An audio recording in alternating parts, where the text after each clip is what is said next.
श्री स्वामी समर्थ. स्वामी महाराज तुमच्या सर्व चांगल्या इच्छा पूर्ण करो ही स्वामींच्या चरणी प्रार्थना करते आणि आजच्या या नवीन व्हिडिओला सुरुवात करते. अनंत कोटी ब्रह्मांड नायक श्री स्वामी समर्थ महाराज यांचा उद्या आहे प्रकट दिन.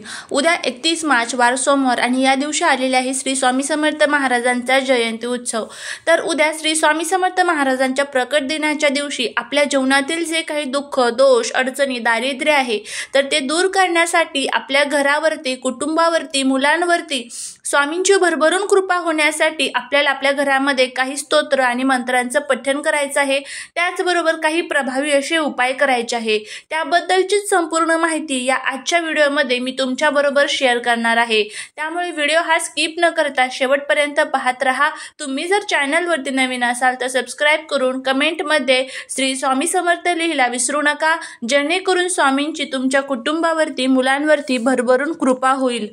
मंगळवेढ्याहून पहिल्यांदा जेव्हा स्वामी अक्कलकोट नगरीमध्ये प्रवेश केला त्यावेळेस ते गावातील खंडोबा मंदिरात मुक्कामासाठी राहिले होते आणि तो दिवस होता चैत्र शुद्ध द्वितीयेचा.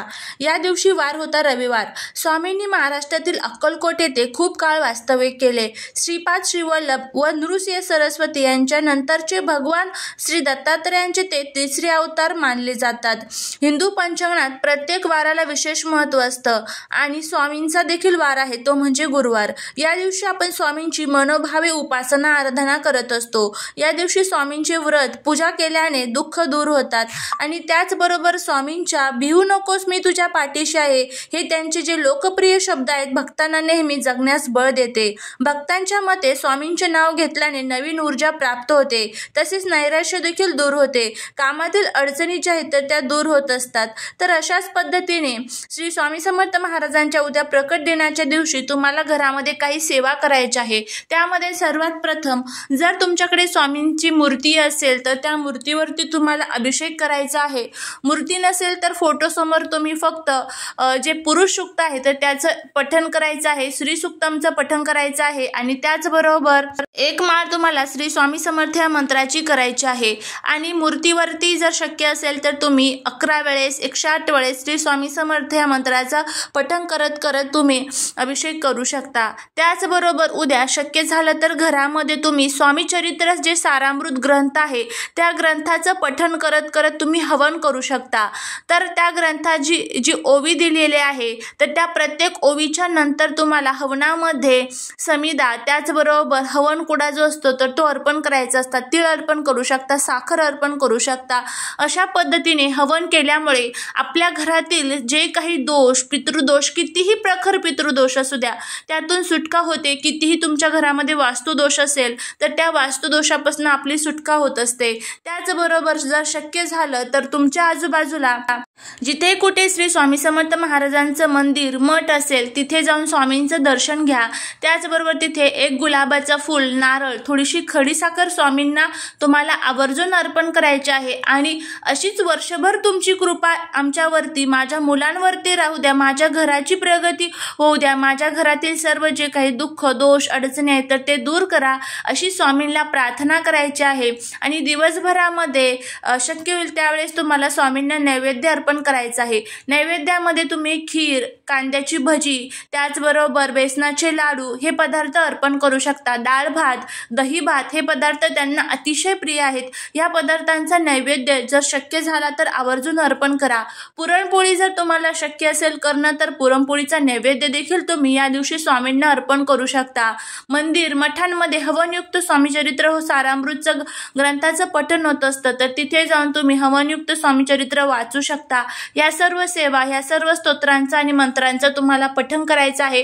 आणि त्याचबरोबर उद्या संध्याकाळी तुम्हाला एक सेवा करायची आहे, ते म्हणजे ह्या एका मंत्राचं तुम्हाला पठण करायचं आहे.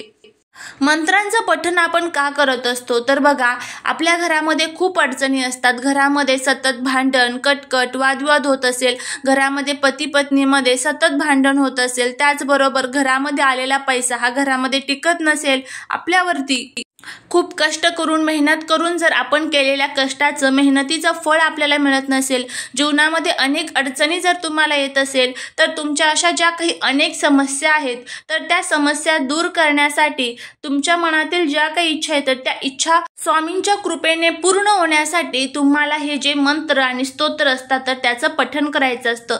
मंत्रांचं पठण केल्यामुळे एकतर आपली वाचा सुधारते, त्याचबरोबर आपल्या घरामध्ये कोपऱ्यामध्ये किंवा घरामध्ये कुठेही जे काही नकारात्मक शक्ती दडलेल्या असतात तर त्या सर्व नष्ट होत असतात। त्यामुळे मंत्रांचं पठण हे आपण नक्कीच केलं पाहिजे। त्या गुरुचा मंत्र म्हटल्यामुळे त्या गुरुची, त्या परमेश्वराची आपल्यावरती कृपा होत असते, त्यामुळे आपल्याला त्या सर्व मंत्रांचं आणि स्तोत्रांचं पठण करायचं आहे। तर आता हा उपाय किंवा याला तुम्ही सेवा देखील म्हणू शकता।